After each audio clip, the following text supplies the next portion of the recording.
Rabbit Holes, a uniquely Pacific Northwest podcast. I'm Shay. And I'm Jody. And on each episode, we take you on a journey through the weird, the wacky, and the wonderful tales that make the Pacific Northwest so special.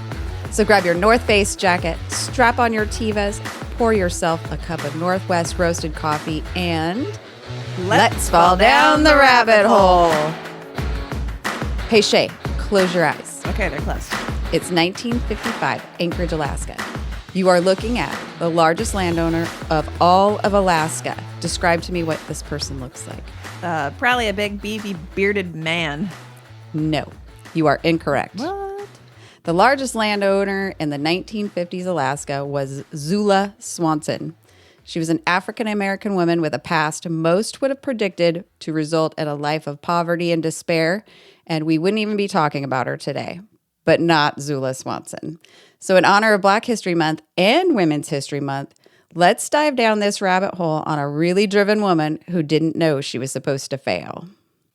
All right, I'm excited. Let's do it. Zula Swanson became an enterprising business owner and real estate developer, but started by much simpler means.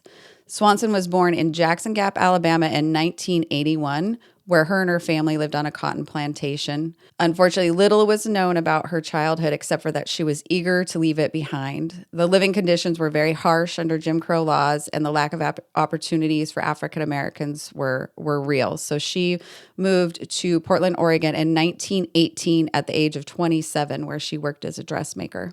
Did she move with her family, or did she move all by herself? Wow. All by herself. What was her family like? Is there anything about what kind of class they were? No, there's nothing really written about her as her young childhood, except for where she was born and that her family lived on a cotton plantation. This is post-Civil War, so they were not slaves, but they were still working the plantation. Okay. And she would have grown up there as a child, probably working as well. Okay. And so she was eager to leave for other opportunities. And she did. She went to Portland, Oregon in 1918 at 27 years old and became a dressmaker. If you followed our other episodes, dressmakers often, or seamstresses often were pseudonyms for prostitutes. And I don't think she was doing that at the time. She was she does get married to a chauffeur and mechanic. However, that marriage is short-lived. So she was not married for very long, but she is married during this time while she's a dressmaker. After her divorce, she now is in her early 30s. She's single. It's 1920s Oregon.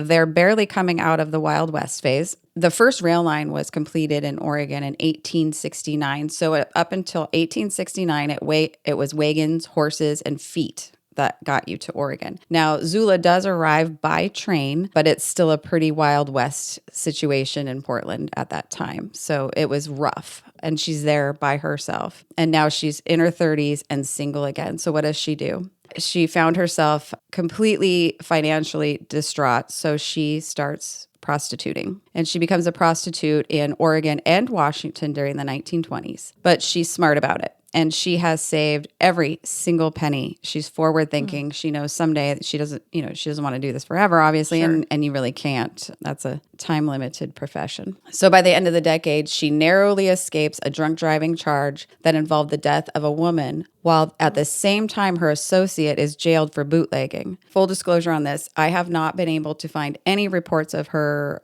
arrests, her drunk driving incident, anyone dying, or bootlegging.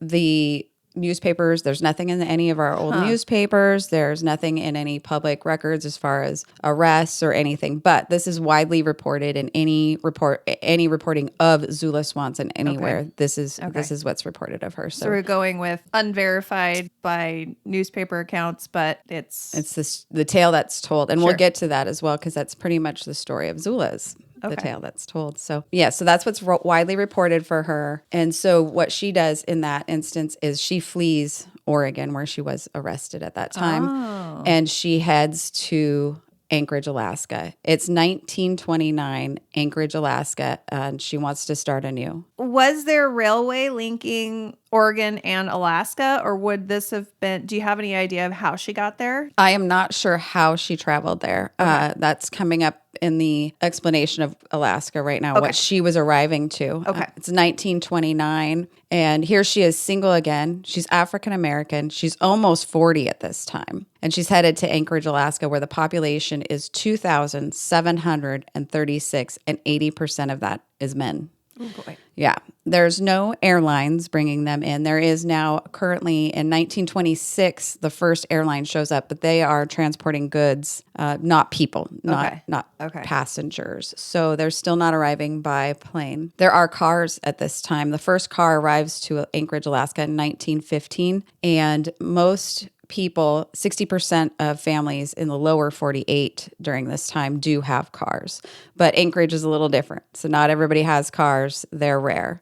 Again, I don't know how she gets there. There is a rail line. They're still working there's a rail line in Alaska. I don't know that it connects to Oregon, though. That's quite a ways. And they are still working to connect other areas of Alaska to Anchorage. So I'm not sure where the connections are. So there may have been some seabound right travel, and then so she's really jumping into the unknown. We are talking 2,700 people in a town in nowhere. Things are very hard to get resources. It's mainly men.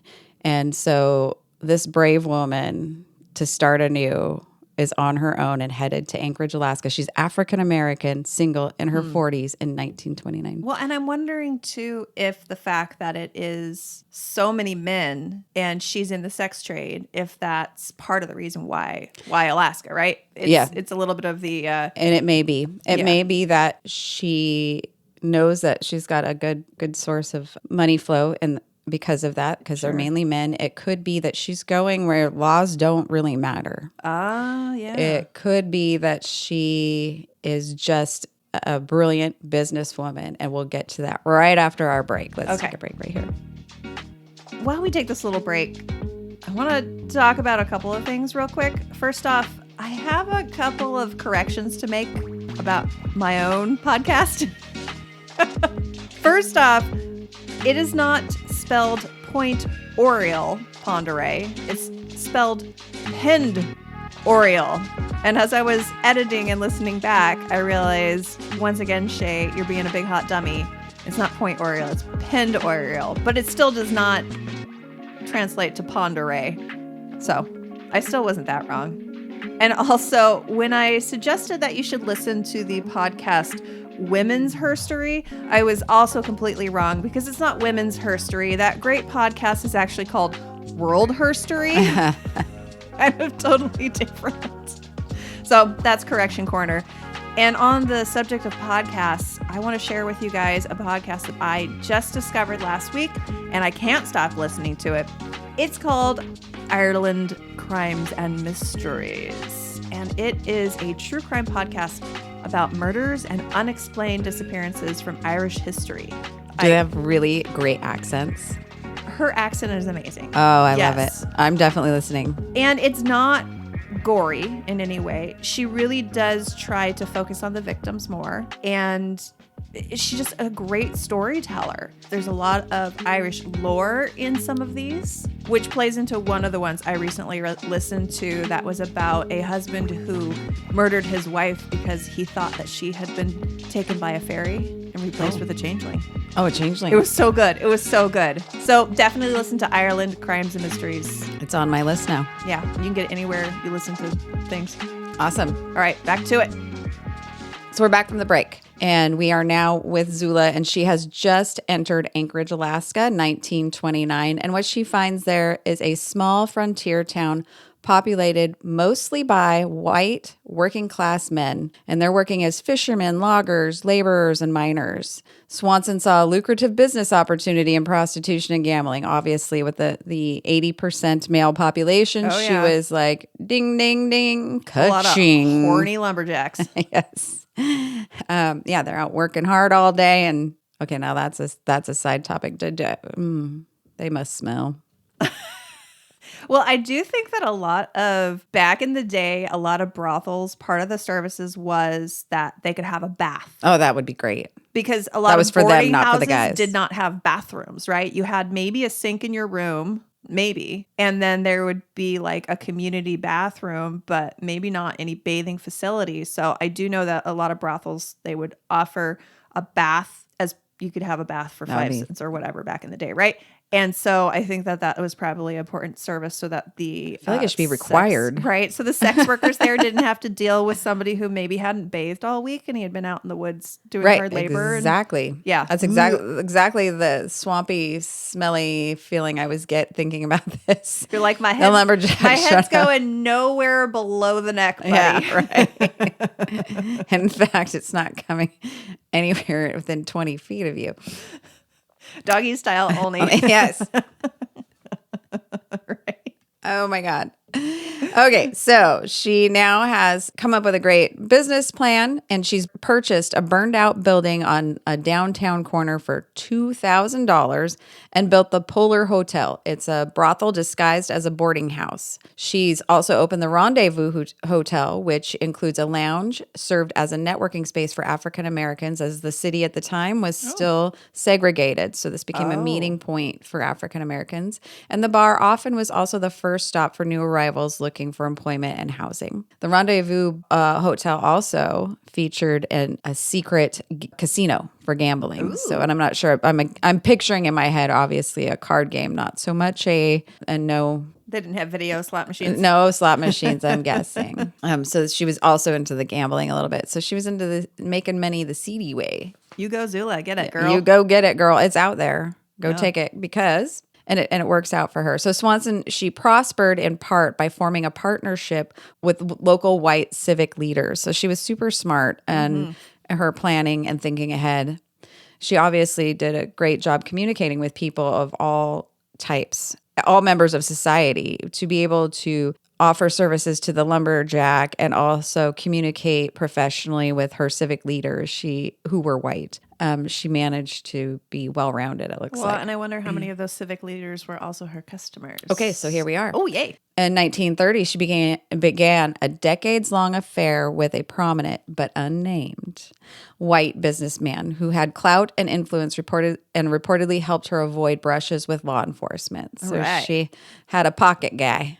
Nice. Is he considered the pimp? No. Probably not. He didn't take money from her deals, but protected her. No, but I mean, maybe a little bit of sex in exchange. They were bartering. Sure. Nothing wrong with that. Nothing wrong with bartering. Hey, if anybody has anything that they would like to offer us, and we will do a commercial for you. We are into bartering. Oh my God, that makes it sound like we're offering sexual services. I mean, for goods. For small business. I mean, I am old now and a grandma, so that's on you, Shay. No. Shay here's gorgeous, by the way. I am super hot. I'd pay good money here. I am super hot. Okay, just I'm going to clarify. I am not offering sexual services to our listeners in any way for anything. I'm not pimping her out either. I'm just bragging about her. Okay, let's get back to Zula. Who did actually exchange sexual services for favors. Things. Yes, favors of some kind, at least to avoid brushes with law enforcement, if not other things. And throughout the 40s and 50s, she purchased additional commercial and residential lots in the city as low as $700.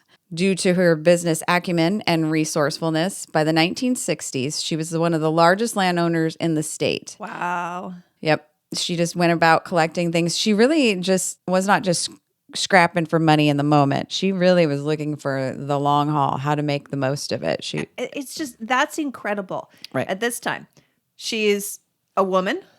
She's a woman of color. And she's a woman who is a sex worker, mainly. But also, she's a shrewd businesswoman and obviously is smart as hell. Right. And to become the largest landowner in the Alaska. state. Right. Which wasn't a state at the time, by the way. Oh, that's true. It was That's why it keeps calling it all of Alaska, but not the state of Alaska. Is it a territory? Yeah. So they become a state, I believe, 1970s when they start, the census starts. Census Bureau is monitoring their population. Mm-hmm.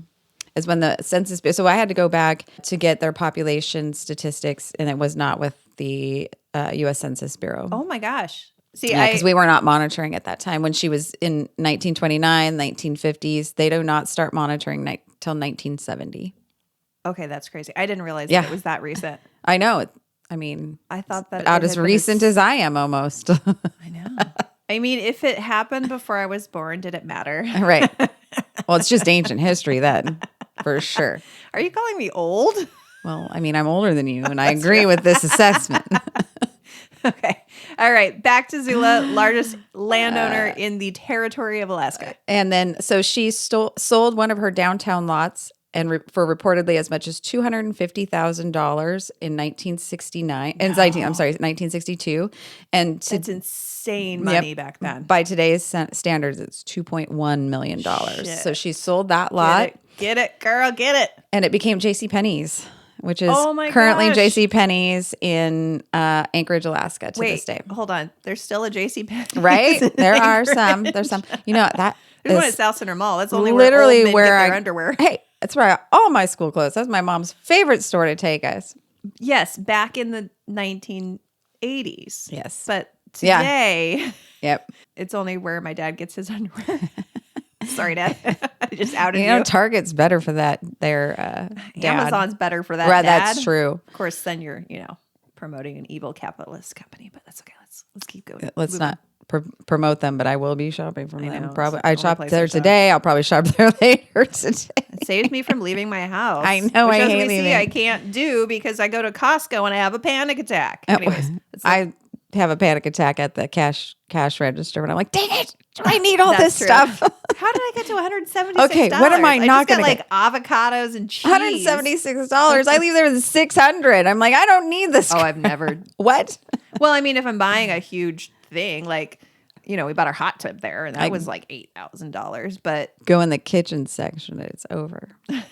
All right, moving on. Okay, back to Zula. Zula. Oh my gosh, back to Zula. Where she sold a lot for. So in 1969, so 1962, she sells this lot to a developer who later develops JCPenney's. And that 1969, Ebony. 69. 1960. Yes. 69. Because it's a sexual position. Teenage boys apparently are who I like to hang out with. Shay fits right in. Just kidding. See, oh my God, you gotta nix that because now I sound like a creeper. No, leaving it in. No. That's right. Hey, this is where you have control over me. Just kidding. You heard it here first. Jody likes to hang out with teenage boys. I actually have very little experience with that. Okay. All right. It's coming though. The grandkids will get that. That's true. Okay, 1969, Ebony magazine called her Alaska's richest black. Zula was also a founding member of the Anchorage chapter of the National Association for the Advancement of Colored People, or the NAACP, in 1951. She joined the Daughters of the Elks and Northern Lights Civics and Social Club. And so she was very, very involved in her community and with other business people in the area. And I imagine mostly businessmen. There can't be too many businesswomen, although there are photos that are going to be included in our social media postings about this. So you'll see pictures of her where she is with a group of leaders, and not all of them are white and not all of them are men. Wow. She's older at this point, very much older. Sure. In the picture, but you'll see that she continues throughout her life to dedicate herself to her community, and especially the African American community. By 1960, Swanson is semi-retired. She's leased out her Rendezvous Hotel to a white couple and built herself a suburban home in Goose Lake and continued her civic work.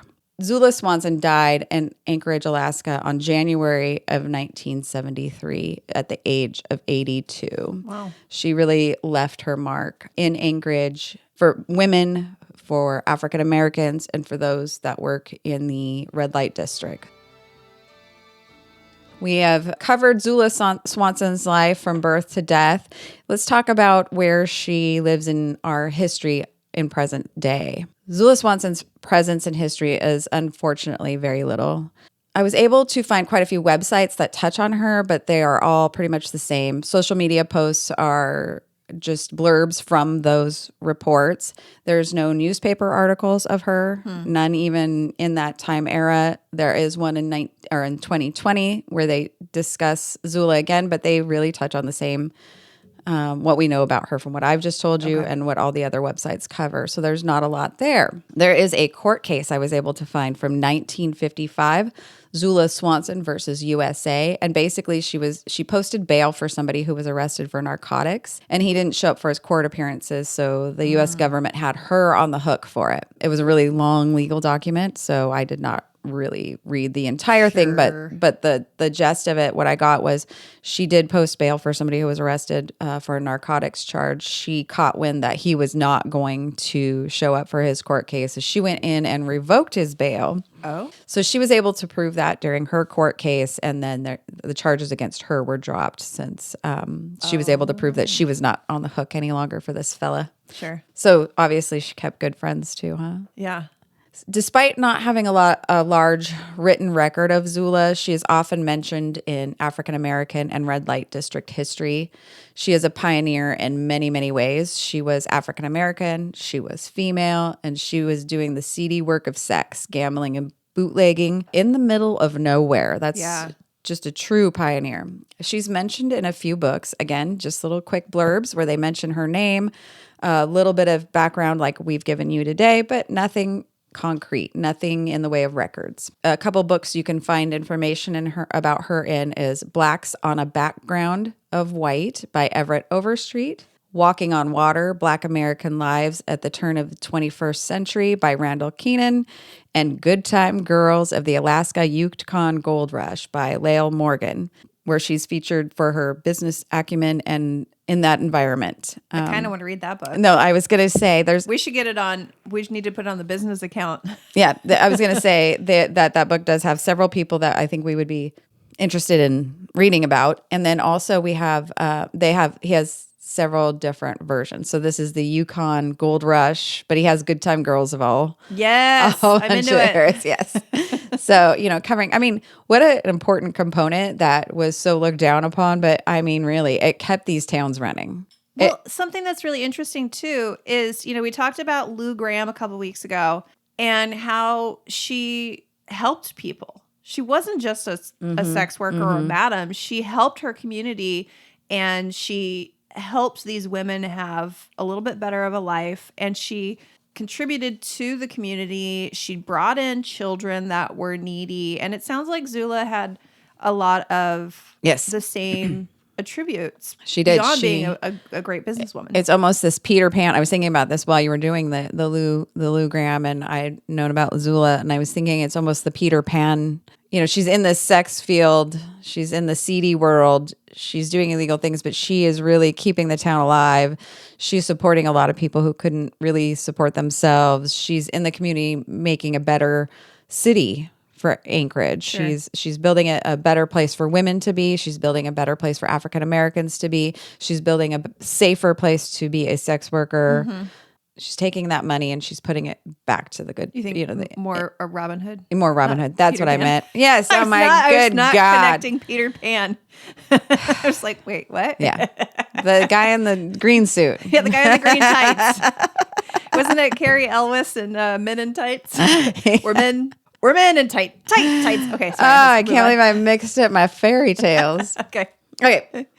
So those are the books she was found in. And then she's mentioned in a few newspaper articles at the time. They're not about her, but she's not the main character, but she's mentioned as someone who was there in the area at the time and doing business, or she did business with the main character of a story, but really not mentioned as the main character. Sure. There is also a whole YouTube video about her, but basically it's just all this read aloud.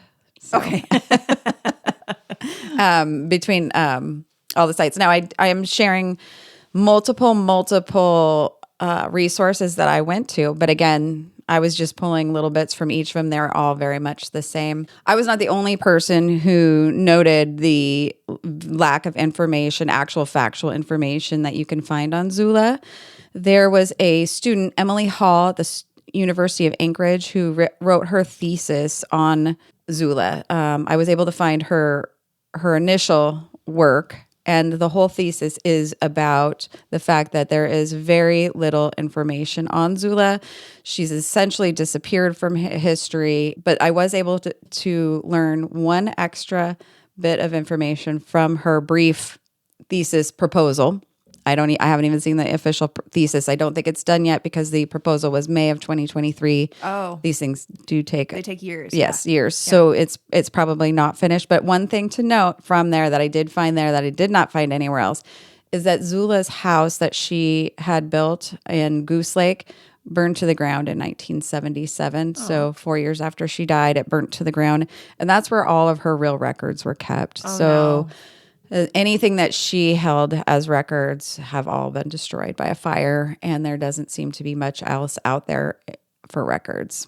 So that is our rabbit hole on Zula Swanson. That was great. I really found a kinship with her in a couple ways. Like, she had no shame in who she was, who she was born as. She's born African American at a time when, that wasn't. I think you were 3/5 of a human. She, had no shame in who she was born as. She held no shame in what she did for a profession. In fact, held herself to the same esteem as others, local businessmen. She went to those meetings. She was in those clubs. She was on those committees, and she, no shame in what she did for a living. And I really loved that about her, because I feel like a lot of shame we have in life is ridiculous human implemented shame, and sure. she would never have succeeded. She would have, had she gone along with our societal shame for who she was, we would never be talking about her today. So I was really impressed by that. The other thing, I felt she was such a great success, and being as old as I am now, and through what I've been through in life and succeeded where I've succeeded, I know she did not do that with multiple failures. You just don't get to that level of success without hitting failure too. So she was not afraid to fail.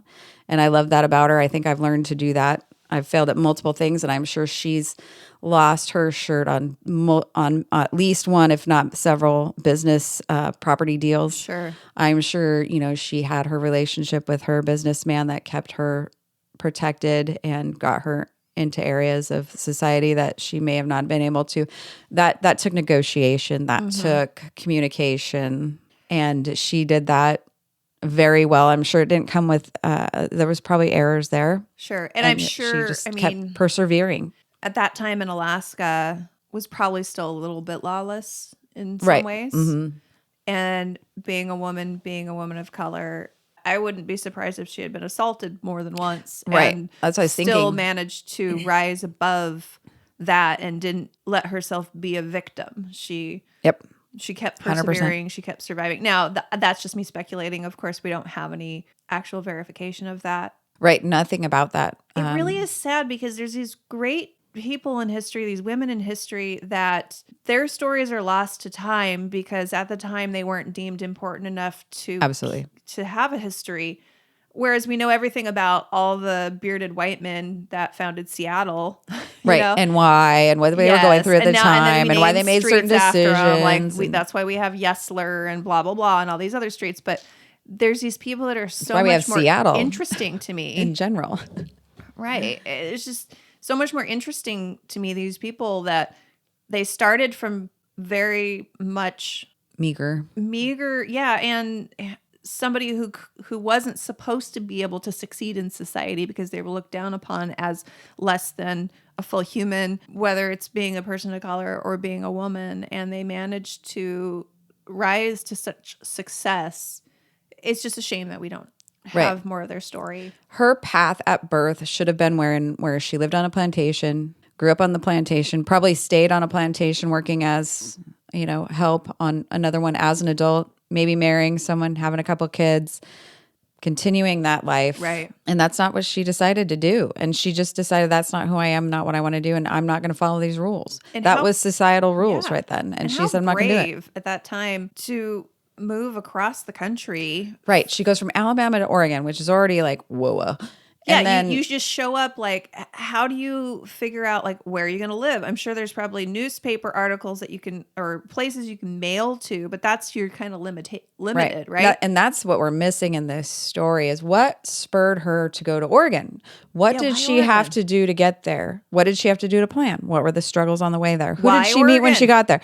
Yeah, why Oregon? I mean, at the time, everybody was wanting to go to Oregon. Everybody was going west. Going west, and Oregon became this. The Willamette Valley was something that people wanted. So, but we don't know why she chose Oregon. We don't know why she chose to go alone, and what were her thoughts on that. And then again, to just do that whole scenario again at almost 40 years old and head up to Anchorage, Alaska, nowhere. By the way, for contrast, so she shows up in Anchorage, Alaska in 1929, where the population is 2,736. When she dies in 1973, the population is 149,440. Wow. So, whoa, population explosion while she's there. Wow. While she's there, 147,000 more people show up. Wow, that's crazy. Today it's 401,000, so even more since the 70s. So it just continues to grow, but she was definitely a pioneer. When you show up to Anchorage, Alaska at a time when there's 2,736 people, 80% of them men, and you're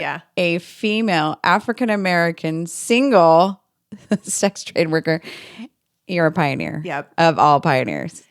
You know, it's interesting, though. Places like Alaska still are a popular place to move to for the sex trade because there still is a lot of people in the fishing industry up there, and they'll work for like 6 months solid, and then they'll get off of their fishing boat or whatever. And, you know, you've been on a boat with a bunch of other fishy smelling dudes for 6 months. I don't blame them for wanting a little action or fishy smelling girl. A little fish. Gross, Jody. I promise. If she smells like fish, she needs to have a little boric acid suppository. I'll take care of that. I promised myself I was going to behave this episode. I've been so poorly behaved. It's an episode about a sex worker. We can't keep it straight-laced. But I was listening. I have a podcast that I like to listen to, and I can't remember the name of it. Oh, it's called Sex with Strangers. It's really interesting. They talk to people in different sex trades and people in different sexual communities all over. And one of the ones he did was sex workers in, is it North Dakota where the Falcons are? Where they're doing all the mining, all the coal mining and stuff like that. Yeah, I think it is North Dakota. Yeah, and that's one of the hottest places for sex workers to go. They can go there and they can make in 6 months $100,000. Okay, so this summer we're not going to go. Then we can do this full time. We can do this full. All we need to do is get our husbands to be okay with us being sex workers for 6 months, and we'll be set. If we tell them the dollar amount, do you think? I still. Because then your husband would be like, then I have to go kill yes, this many people. This is a fact. This would never pass muster with my husband. Sorry. We're going to have to keep it secret. No, I'm kidding. I just can't imagine having to pretend that much for that long. Right? Like, I think your doggy style version was the best. You can just go whatever. I mean, you could look at your phone while you're doing it. Just occasionally make some noises. Oh yeah, give it to me, Big Daddy. No. Put the sounds on your phone. Then okay, just play a recording of somebody else having sex. I'm learning with all because I have so many pokers in the fire, as Keith would say. So many pokers. I'm learning how to maximize my time efforts. So yeah, you could totally I know pre-record your responses. I could be doing other things, like I could be emailing people on my phone while those sounds are going.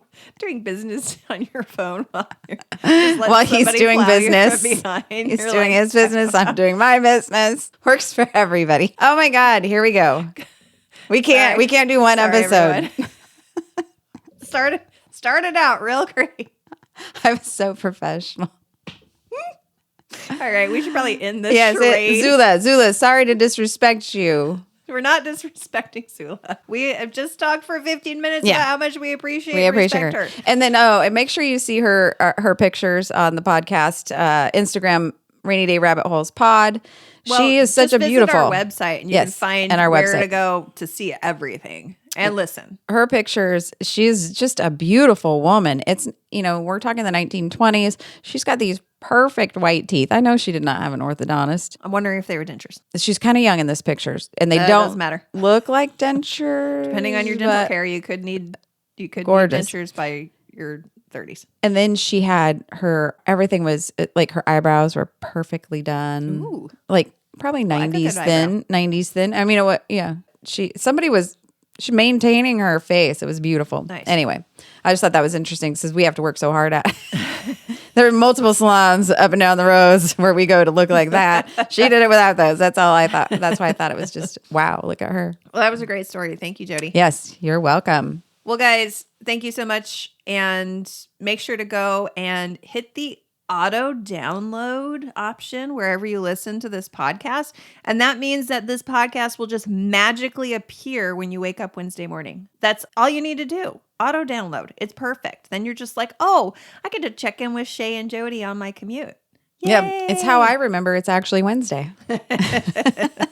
And you can head to our website, rainydayrabbitholes.com. If you have any ideas for a story, if you have a great story about the Pacific Northwest that you want us to share on the podcast, or that you just want to share with us, maybe you had a murder in your family. Maybe you were a pen pal with a serial killer. I don't know. Maybe you know of another amazing madam of Pacific Northwest history that we need to talk about. So you can email us through the website, or you can email me directly at Shay, SHEA, at rainydayrabbitholes.com. Jody's email, for some reason, isn't working right now. We got to figure that out. And look, next month, we will have a Patreon, and we're going to have some fun stuff for that. So just keep tuned. All right. I'm so excited. All right, guys. Well, we'll see you next time, and see you down the rabbit hole.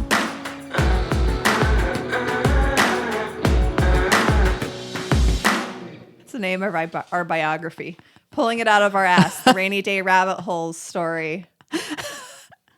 Who's playing you in our movie?